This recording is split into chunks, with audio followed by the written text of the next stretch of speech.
Hi. Hello again. So it's Kent and Renee Miller again, and we're going to continue on with the lessons in the book, The Augmentation of Man, A Study in Renaissance. And this is chapter 3. We're going to be covering pages 41 to 43, which covers the soul, the soul's box, the soul's essence, and life force. The first thing I'd like to say is the Creator and light beings, they gather the information which is eventually be put down to us to help us to understand. But they emanate the life force in all the universe, giving life to the organic organisms of all universe. And then it's put out in the field of the body of the universe into our body way down at the end of the line, and it reflects in our aura. The shadow of our aura is a reflection of this life force. It's a light that emanates around our body, and that's what people people can see. Okay, how does it give character? Is it character that we have, or is it character the soul has? The life force creates the soul, and it gives the soul its character.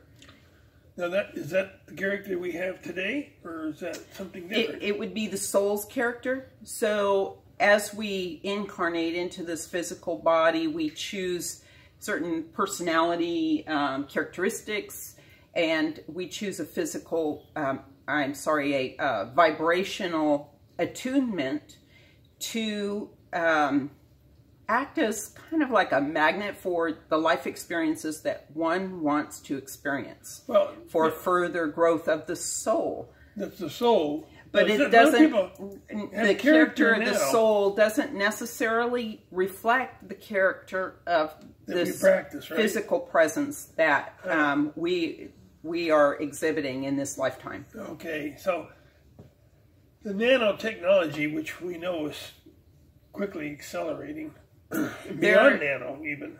Yeah, there is a nanotechnology that is built into the soul that gives its ability to retain these lessons. There's also nanotechnology that is embedded in our DNA that is a part of that storage of lessons learned and the wisdom gained. And that's part of the quarks, which is smaller than nano. I'm not sure about that, but we're told it's a nanotechnology that is built into both. The essence of all this, what is it? What is the essence? Essence is what makes a thing a thing. It's the basic building blocks of whatever we're talking about. The cue, the understanding of everything that is out there, but we don't understand all that much because we're in such a, I guess, universal kindergarten. It's not the kindergarten here, but it's universal kindergarten, which may be a lot smaller than the kindergarten here. But remember, we are at the bottom of creation as far as level of understanding when we are compared with the rest of creation, and all those, you know, the life force, life expressions that exist out in the rest of the universe. I have two questions then. How do we control our life force, and how do we purify? If you think you need to purify your life force, can we do that in the position we are now, or is that beyond our understanding? It's a work in process. So the essence of all the universes is really the way that the universe was created by Creator in the beginning was a structural network of conscious energy, and the purpose of creation is the promotion and expansion of consciousness, intelligent consciousness. The learning and the understanding. That's right. Yeah. And the Q, which is mentioned in old texts, it is the quantum of all understanding. So it's a part of Creator in a way that is reflective of the energy, the ebb and flow of energy as it meets its goals of understanding and consciousness. So if the light force then is the light energy which actually carries the intelligence to understanding and learning. The light force, now that's different than life force. So we want to make sure one is L-I-G-H-T and one is L-I-F-E. Right, so the life force gives life to all things, and light force is the energy that travels on plasmic cords. It's a conduit. It's a conduit. The plasma is the conduit that carries the light that is also mentioned in ancient texts, which is the understanding energy, and that is carried in a network throughout all of creation. And so if we understand what the purpose of creation is, then we can start to understand what our place in creation is, which is all about the learning and the understanding. And then from there, we can understand what we do to control our life force, which is all focused on learning. So, and it doesn't mean that we all have to be rocket scientists.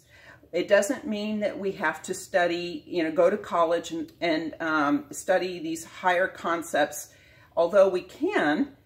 It does mean, however, that every person is individually on their own path.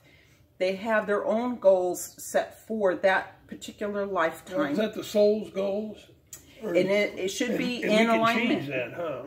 It should be in alignment with the soul's goals, not in alignment to what somebody else is telling us we should be doing. And so therefore, to purify our life force is to really tune into what is my purpose here on earth, what drives me, what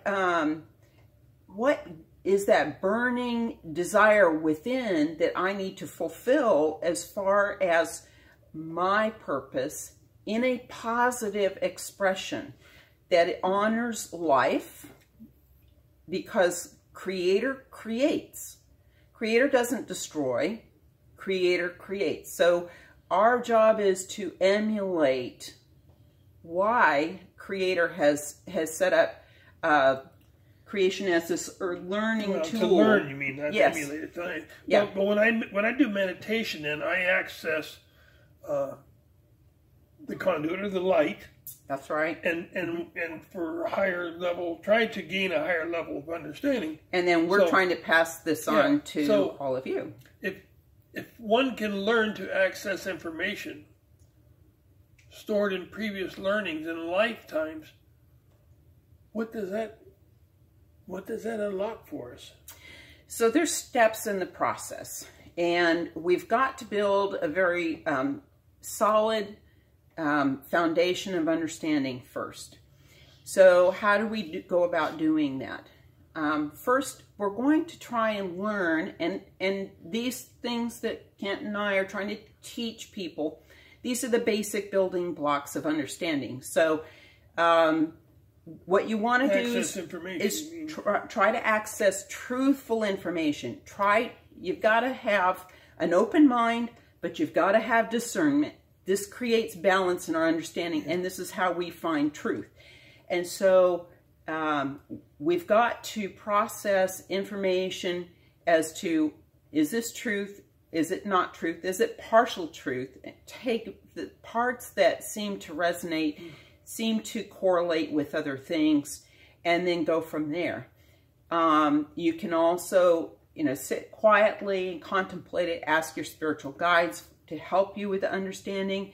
When you have this light bulb come on and all of a sudden you have an epiphany, most likely you will have had an idea transferred to you to help with your understanding. And that would be from, say, a spiritual guide or a mentor. Yeah, okay. Well, so if that's the first step. Right, if we attach to the plasmic flow. Okay. You're jumping ahead a little bit. Well, so the second step, the understanding of the soul. The second step is when you are meditating, you are trying to clear your mind and trying to connect with your soul. And so the soul is a much bigger energy field than what is being expressed in this physical body. And so the soul has the nanotechnology that has memory of past lessons and past life experiences. And so it may not have all the minutia, the small details of every lifetime, but what it does have is the basic overall lessons learned. And so when you meditate, you're going to be tapping into the soul's stored memory. So that's the second step. The third step will be when you are accessing the light. The plasmic energy. That's right. To get a higher level of consciousness. I'm trying to tap into the universal consciousness. So that's a bigger, larger body of information still. Well, if we only have access to the amount of stored information in the soul, how difficult is it to fulfill the mission of this life? So what do we understand? We all decide on our learning pathway and various lifetimes kind of in advance of each other, in kind of a sequential sort of a way for particular learning that the soul understands that we need. And so so we learn the purpose of life? Purpose of why we're here? Yes, that's part of it.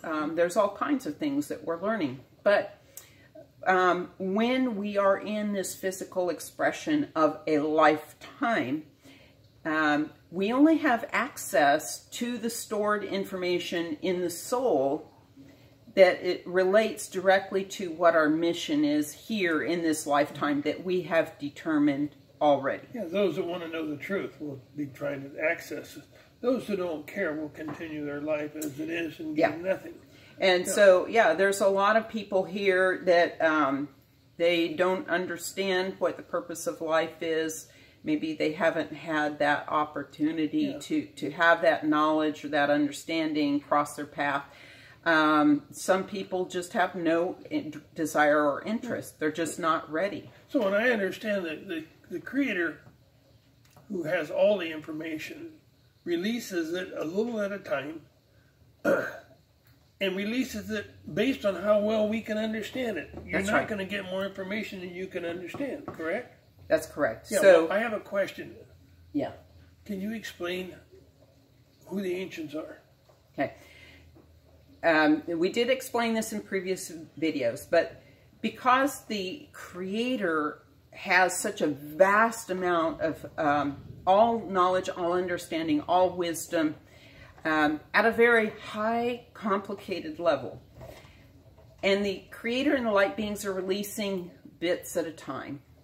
The ancients are able to take in that information. They're able to translate it and simplify it and then pass it on to us as teachers. So they're preceptors. The ancients are preceptors. The ancients are teachers.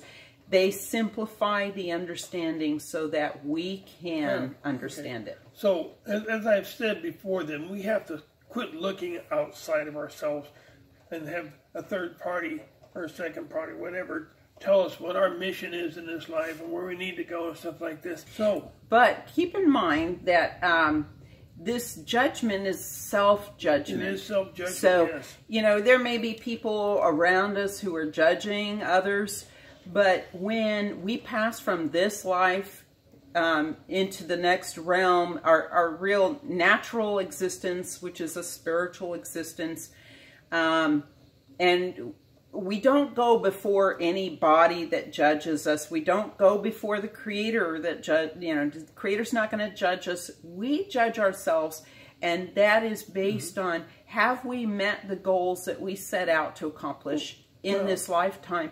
What did we learn? Understanding the basic level of who we are and being able to just slightly crack open the soul's box. We're not going to be able to flip the lid open and say, oh, this is me. We just take a small peek of oh, I understand a little bit now of why I'm here and who I am, who I really am. And what our attachment is to the light. So once we understand some basic principles of spiritual understanding, then we can meditate further and we can start to access parts of the soul for further understanding that is necessary to fulfill the mission of this lifetime. And then from there, we can start to tap into the plasmic light that carries higher understanding. And so those are the steps in the process. If we want to jump ahead, say we get impatient, or we hear other people talking about tapping into certain things. Haven't you learned yet? You know. Tapping into Akashic records, you know, those sort of things. A lot of times it can be based in ego.